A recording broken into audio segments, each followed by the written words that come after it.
I'm having a terrific time. Are we not? Yeah. He's fucked. I wouldn't say that. I wouldn't be as crude as that. I'd say I maybe had one or two too many, and that'd be about the height of it. Hey.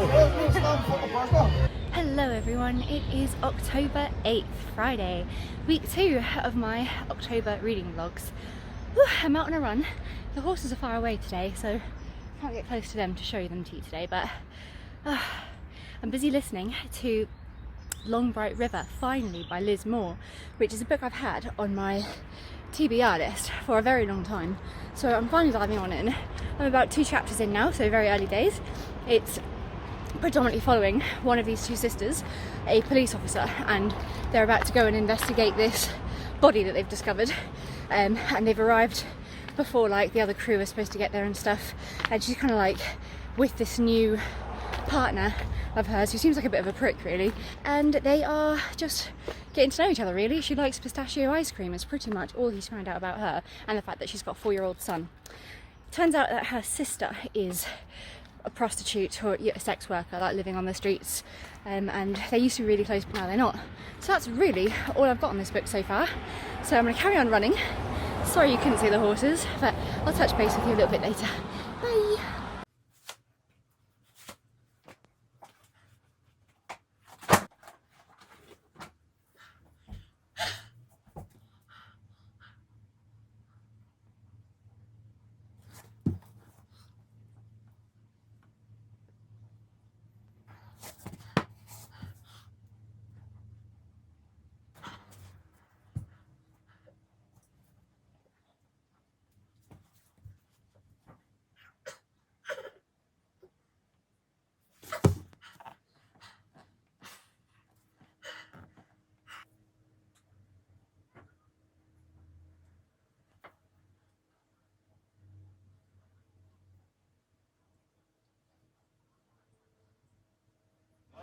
No, it's a bomb. It looks like a penis behind us. It does look like a penis a little bit. It's a bomb. Well, I mean, so far it's been a great time. It seems to be going very well so far, actually, I must admit. And we find the locals very unusual. Some very accommodating. Yes, hello. Where have we He was been? very Where have we accommodating, for been? example. We went to probably the best Indian in, I would say, the world, or some would say just in this town. And we also went to the Merchant Hotel Champagne Bar, and we had to have lots of disgusting champagne. And then we tried to go to Bertie's Jazz Bar, but it turns out that we were too late for that. So we ended up in the Ulster Sports Bar,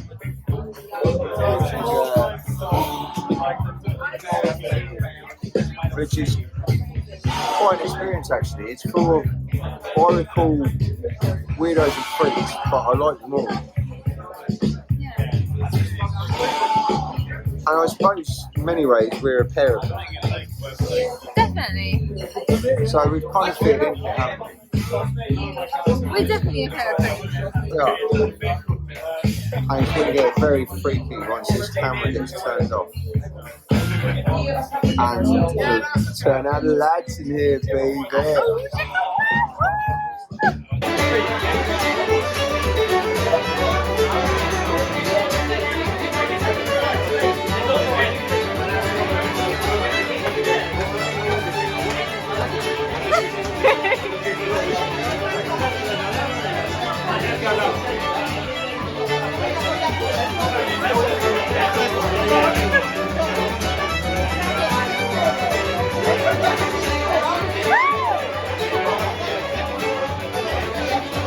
We're enjoying a lot of beers.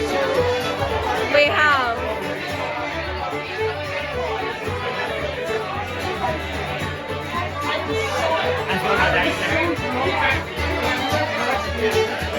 They seem to play instruments just for beers.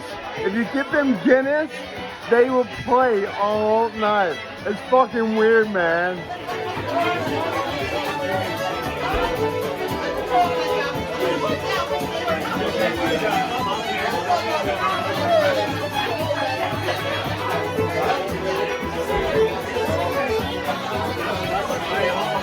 Hello everyone. It is now October 12th, Tuesday. These reading vlogs have not been going well so far. Ireland was amazing. Absolutely loved my time there. Have not read at all. However, it is now a new week and I have finally started reading again. I did decide to DNF Long Bright River. I don't know, I just wasn't really connecting with it. I got a couple of hours into the audiobook and it just wasn't that exciting to me. So I'm going to keep it and come back to it at a later stage when I'm in the mood for something less scary. This month is all about scary books. So I carried on with Kill Creek. I am now on chapter 4, just loving it. And I've realised I also read the first chapter of House of Leaves. And I don't know why I do this to myself, but they're all very similar, like about spooky houses and stuff. So I've definitely put down House of Leaves for now, otherwise I'm going to get confused between these two haunted houses. Although in this one, the writers, the authors, horror authors that are going to go stay in the haunted house have not actually arrived there yet. We're just kind of like getting to know them as characters. So I am really, really enjoying this writing. My favourite character so far is definitely Moore. She's just absolute badass.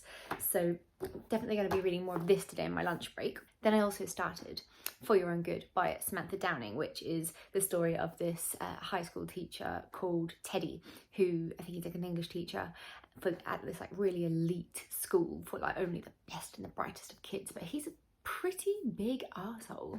Like he just wants to fucking like destroy them really, and literally like he sends reference letters to the universities that are terrible and make sure that they don't get accepted anywhere besides like a state school or something, and it just makes their lives really difficult. We're not really sure why just yet, but he doesn't seem like a very likable guy at all so far. Granted, I only started it this morning while I was getting ready for work. Not that I'm doing much to get ready today. It is my makeup-free day. I need it. I'm going to do some overtime tonight at work, so I'm going to get home quite late. It's going to be dark already. So I think what I'm going to do is just cozy up, make a hot chocolate, and I've got leftover baked chicken breast that I cooked yesterday with some mashed potato and stuff. So I'll heat that up, have that, cozy up in bed, and do a reading vlog tonight. So I hope that that's okay for you. Sorry that these vlogs have been a little bit rubbish and mainly just about life and not books, but you know what? It's about balance, isn't it? There will be reading tonight. And I promise that these videos are going to get more vloggy now as well, because I've got more time to myself during the weeks. Anyway, I'll talk to you later when I'm back home in my pajamas. It's so nice to be home from work. It is that cold that I have made my first hot water bottle of the season. Instead of hot chocolate, I decided to have a lemon and green tea mix. So having that, and then I am reading Kill Creek by Scott Thomas before bed. I'm loving it so far. I really hope it doesn't get ridiculous and silly like a lot of horrors do.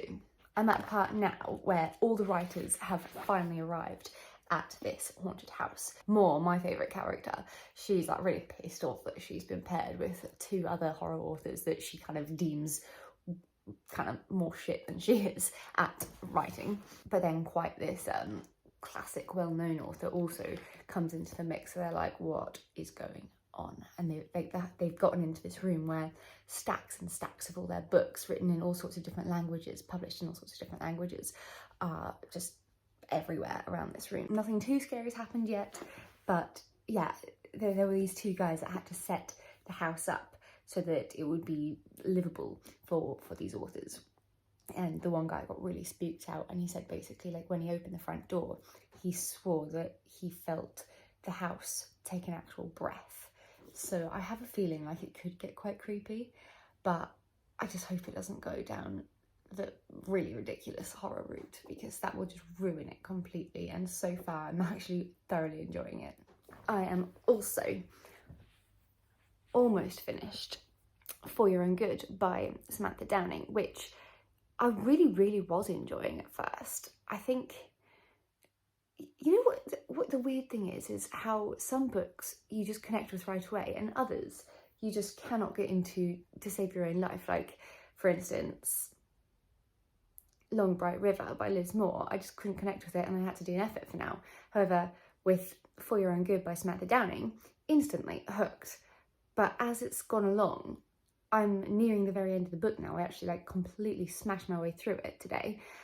It was, there were just a lot of deaths. I thought it would focus predominantly around one death, and it's very obvious who the baddie is, and I can't really imagine there being a big twist. There's also quite a large mix of characters, but I don't really know what to say about this book, to be honest, at this point. But I mean, Teddy's obviously this evil dude that just is out to get everyone.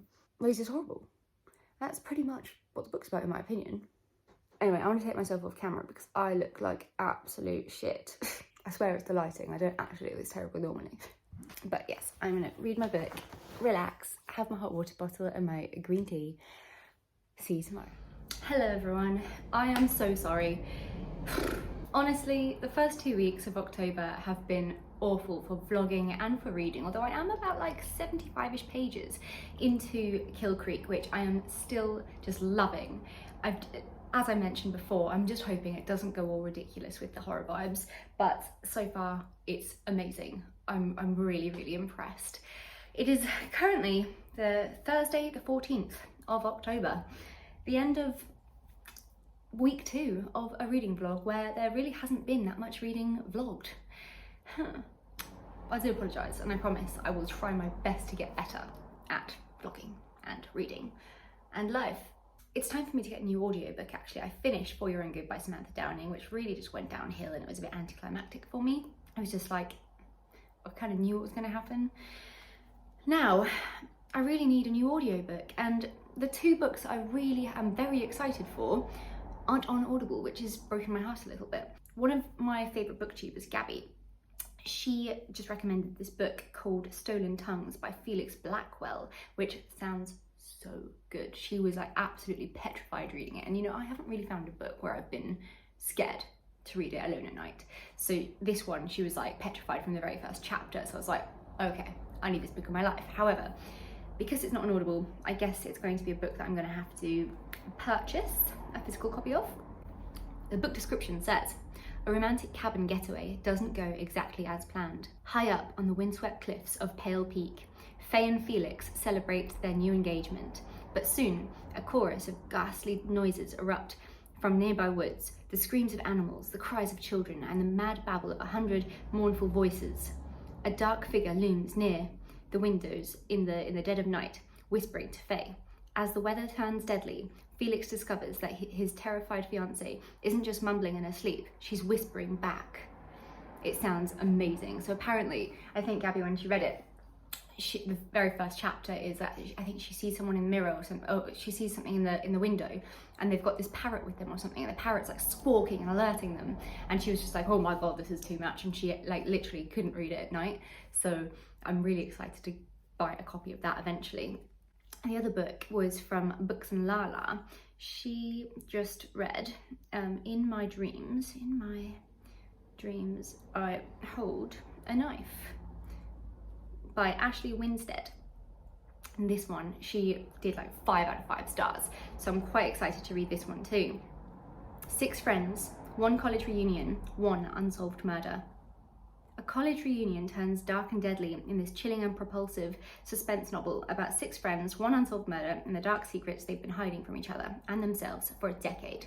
10 years after graduation, Jessica Miller has planned her triumphant return to Southern elite Duquette University, down to the envious whispers that are sure to follow in her wake. Everyone is going to see the girl she wants them to see, confident, beautiful, and different, not the girl she was when she left campus, back when Heather's murder fractured everything, including the tight bond linking the friends she'd been closest to since freshman year. 10 years ago, everything fell apart, including the dream she worked for her whole life and her relationship with the one person she wasn't supposed to love.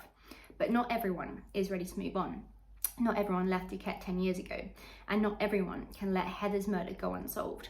Someone is determined to trap the real killer, to make the guilty pay. When the 6 friends are reunited, they will be forced to confront what happened that night and the years worth of secrets each of them would do anything to keep hidden. They both sound so good, and I'm so upset that they're not on Audible, so I need to find a new book. Otherwise, tonight I am going on a date with my little Irish companion. He's not Irish, but we went to Ireland together, so that was really fun. So we're going on a date tonight. I think just to a less extravagant. We're not going overseas this year, and we're not going overseas this week. We're going to a pub, so that's nice. But for now, I've got to get to work. I will probably read a little bit in my lunch break, and then this weekend, God knows, we haven't discussed plans this weekend yet, but will there be much reading? Maybe on Sunday?